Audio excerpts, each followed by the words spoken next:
ये है हमारा पूरा पाचन तंत्र। ये स्टार्ट होता है मुख से यानी माउथ से और खत्म होता है एनस पर। ठीक है, हम लोग यहां से खाते हैं और यहां से निकाल देते हैं। ठीक है, चलिए देखिए, पाचन की शुरुआत मुख से होती है।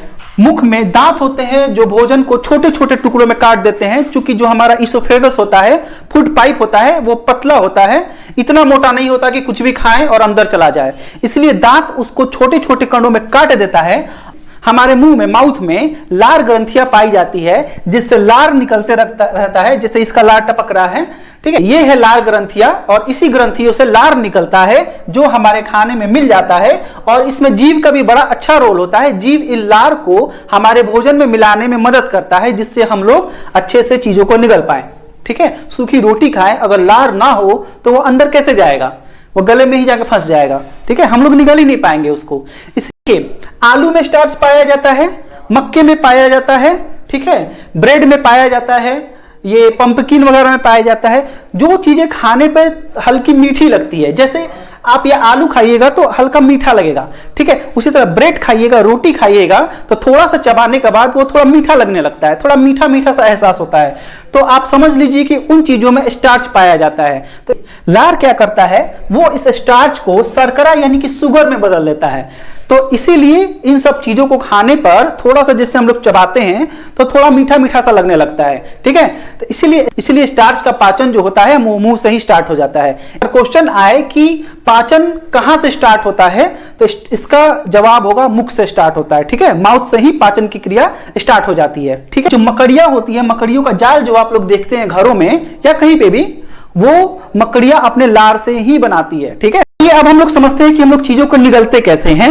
और जब हम लोग चीजों को निगलते हैं तो वो फेफड़े में ना जाकर के फूड पाइप में कैसे चला जाता है। देखिए, फूड पाइप के पास यहां पे इपिग्लोटिस होता है। हम लोग जानते हैं कि एक ढक्कन सा होता है यहाँ पे, उसका नाम है इपिग्लोटिस। जब हम लोग खाना निगलते हैं तो यही इपिग्लोटिस क्या कर देता है, जो हमारा फेफड़ा यानी कि विंड पाइप है, उसको बंद करके खाने को कहां भेज देता है, फूड पाइप में भेज देता है। इसीलिए खाना खाते समय हमें ज्यादा बात नहीं करना चाहिए, ज्यादा नहीं सोचना चाहिए।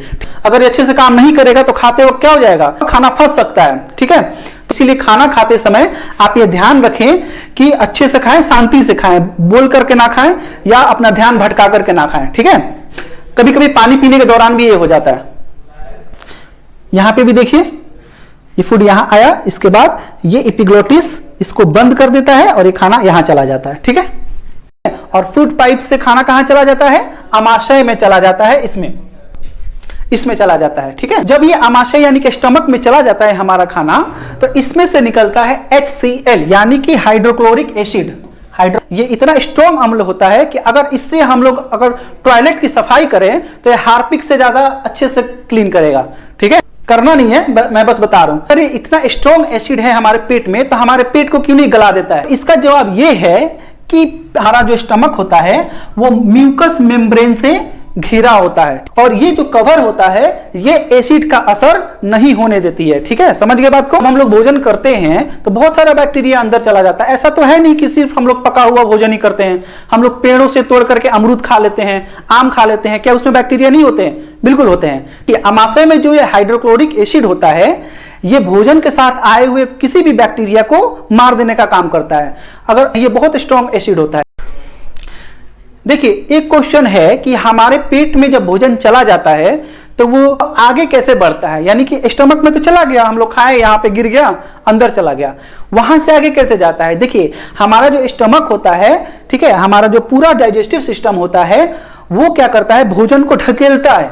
ठीक है, जैसे इसमें अगर भोजन आ गया तो इसमें भोजन आने के बाद ये इसको ढकेलेगा इधर, ताकि ये अमाशय से, यहां से छोटी आंत शुरू होती है तो अमाशय से कहां चले जाए, छोटी आंत में चली जाए। इसी तरह छोटी आंत क्या करेगी, भोजन को ढकेल करके बड़ी आंत में भेज देगी। तो ये प्रोसेस चलते रहता है, हमें पता नहीं चलता है लेकिन ये चलते रहता है प्रोसेस। ठीक है, तो हमारा स्टमक जो होता है वो पेप्सिन एंजाइम को निकालता है। पेप्सिन एंजाइम क्या करता है, प्रोटीन को पचाता है। तो क्वेश्चन आता है कि कौन सा एंजाइम जो होता है वो प्रोटीन के पाचन में हेल्प करता है, तो इसका आंसर क्या होगा, पेप्सिन एंजाइम। ठीक है, यह पेप्सिन को पेप्सिनोजेन में बदल देता है और फिर उसके बाद बॉडी हमारा उसको पचा लेता है। चलिए आप ये जानिए कि आखिर ये बाइल जूस यानी कि पित्तरस बनता कहां है। तो पित्तरस बनाने का काम करता है हमारा लीवर। देखिए अगर एग्जाम में आए कि पित्तरस कहां बनता है तो आप याद रखिए लीवर में बनता है, ना कि पित्ताशय में। पित्ताशय में ये स्टोर होता है, तो बनाया कौन? लीवर। और स्टोर कहां होता है? तो पित्ताशय में। तो जिस बाइल जूस पित्ताशय से निकलता है, पित्ताशय से, गॉल ब्लैडर से, और यहीं पे आकर के भोजन में मिल जाता है। तो अगर क्वेश्चन पूछेगा पित्तरस यानी कि बाइल जूस कहां पर आकर के भोजन में मिलता है, तो उसका आंसर होगा छोटी आंत। तो ये तो आप जान गए कि पित्तरस जो होता है गॉल ब्लैडर यानी पित्ताशय से निकल करके कहां जाता है? छोटी आंत के ड्यूडेनम यानी कि पकवाशय में जाकर के निकलता है। अब जो भोजन अम्लीय हो गया था हाइड्रोक्लोरिक एसिड के कारण, वो बाइल जूस यानी कि पित्त रस के कारण उसका एसिडिक नेचर, अम्लीयता उसका कम हो जाएगा। क्योंकि बाइल जूस जो होता है वो क्षारीय होता है, बेसिक नेचर का होता है। छोटी आंत में उंगलियों जैसी ये छोटी छोटी संरचनाएं निकली होती है, इसको हम लोग विलाई बोलते हैं। ये विलाई हमारे भोजन से पोषक तत्वों को निकाल करके और खून में भेज देता है। जब खून में चला जाएगा तभी तो हमारा शरीर उसका यूज कर पाएगा। यानी आपके हाइट से 4 गुने से भी ज्यादा लंबी होती है छोटी आंत। तो कहने को तो छोटी आंत है लेकिन होता बहुत लंबा है, ठीक है, 6-7 मीटर लंबा होता है।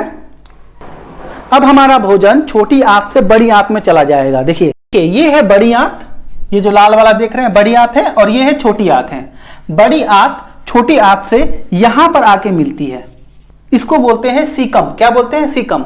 बड़ी आंत और छोटी आंत जहां पे आकर के मिलती है उस जगह को बोलते हैं सीकम, ठीक है। तो हमारे भोजन में जितने भी पोषक तत्व थे, जैसे कि प्रोटीन, कार्बोहाइड्रेट, विटामिन, उन सब का अवशोषण, एब्जॉर्प्शन इस छोटी आंत से हो गया और ये ब्लड में चला गया है।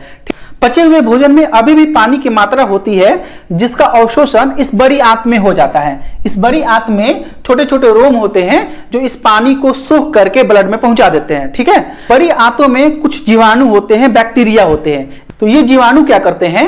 पचे या अनपचे जो भी भोजन है उसको मल के रूप में परिवर्तित कर देते हैं, ठीक है। ये भोजन फिर यहां से आता हुआ इधर आकर के यहां पे जमा होने लगता है, ठीक है, जिसे बाद में हम लोग इस एनस के जरिए हम लोग बाहर निकाल देते हैं।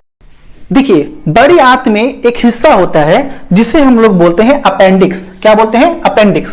अपेंडिक्स एक ऐसा अंग है जिसका कोई भी काम नहीं है, यानी हमारे शरीर में वो बेकार है, ठीक है। लेकिन कभी कभी क्या होता है, अभी तक पता नहीं चल पाया है कि इसका क्या काम था क्या नहीं था, अभी तक पता नहीं चल पाया है, लेकिन फिलहाल इसका कोई भी काम नहीं है हमारे शरीर में, ठीक है। तो अपेंडिक्स, तो इसी अपेंडिक्स में कभी कभी सूजन आ जाता है या इन्फ्लेमेशन हो जाता है या इन्फेक्शन हो जाता है, तो इस बीमारी को हम लोग बोलते हैं अपेंडिसाइटिस। क्या बोलते हैं? अपेंडिसाइटिस। अपेंडिक्स बीमारी नहीं है, अपेंडिक्स तो एक अंग है, बीमारी का नाम है अपेंडिसाइटिस। यानी कि अपेंडिक्स में सूजन, दर्द, इन्फ्लेमेशन या इन्फेक्शन हो जाने को अपेंडिसाइटिस बोलते हैं। अगर दवा से ठीक नहीं होता है तो इसे काट करके अलग कर दिया जाता है, हमारे बॉडी से इसको निकाल दिया जाता है, ठीक है। देखिए कॉन्स्टिपेशन यानी कि कब्ज में क्या होता है कि जो मल होता है उसको इस जरिए से हो करके यहां से निकल जाना चाहिए था, लेकिन मल जो होता है वो सूखेपन के चलते या किसी अन्य कारण से यहां पे इसकी दीवारों पे चिपक जाता है, ठीक है, और ये सही से निकल नहीं पाता है। इसीलिए लोगों को कब्ज हो जाता है और हर कुछ घंटे के बाद वो टॉयलेट जाते हैं, उनका पेट खराब रहता है, ठीक है। फाइबर जो होता है वो कब्ज में काफी यूजफुल होता है। फाइबरस फ्रूट्स होता है, फाइबरस वेजिटेबल्स होता है, वो खाने से कब्ज में कम समस्या होता है, कब्ज में राहत मिलता है, ठीक है। कब्ज यही होता है पेट का ठीक से साफ ना हो पाना, ठीक है। देखिए एक बीमारी होती है जिसे बोलते हैं बवासीर या इंग्लिश में इसको बोलते हैं पाइल्स, ठीक है। पाइल्स में क्या होता है, इसी एनस में सूजन आ जाती है या इसमें घाव जैसा हो जाता है। इसमें घाव या सूजन हो जाने के चलते जब मल निकलता है तो इसमें दर्द करता है और जलन होती है, ठीक है। तो इसका ऑपरेशन करके या दवा से इसको ठीक किया जाता है, ठीक है।